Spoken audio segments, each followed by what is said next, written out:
Welcome back once again to CITAM Church Online. My name is Elisha Kababu, and this, of course, is CITAM Church Online. We are still in the book of Galatians, and I remember last week we were talking about salvation is it by works or is it by grace? It's important for us actually to look at this subject critically, because many people go into error because of not understanding the basics of salvation. Salvation is by grace alone. And it's important for me to say this on the onset. When we say salvation is by grace alone, we are not actually giving people leeway to sin, because as I mentioned in the book of 1 Peter, it says the grace of God that has appeared to all men teaches us to say no to all ungodliness. So grace is not leeway to sin. As a matter of fact, when you understand the gospel of grace, it actually empowers you to live a righteous life.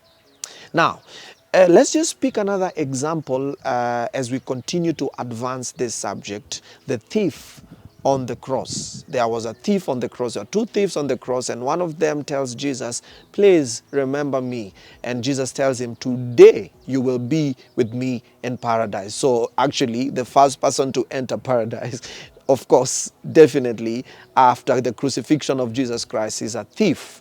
He had no time to change his ways. He had no time to do any righteous work. He had no time to go and say sorry to all those people, possibly women that he raped and maybe people that he robbed. He had no time. But he had time to tell Jesus Christ, "I believe that you're the Lord. Please remember me." And what does Jesus tell him? "Today you will be with me in paradise." That's another example that shows us salvation is not by works.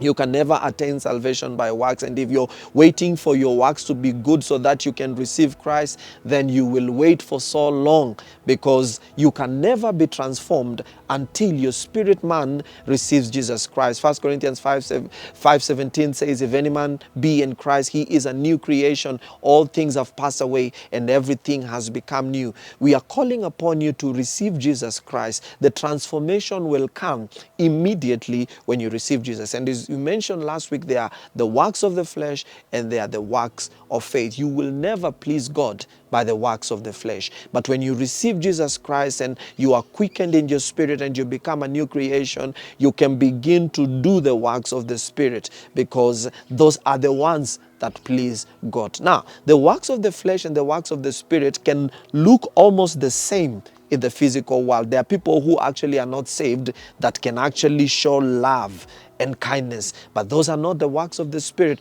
That's just a disposition of our human nature, because you see, humans are actually created in the image and likeness of God. But it's not until you receive Jesus Christ and your spirit man is quickened that now you are empowered to live and do the works of the Spirit. I know the book of James comes in, that talks about show me your works, show me your faith without works, and I will show you my faith with works. And this is why it needs to be explained well.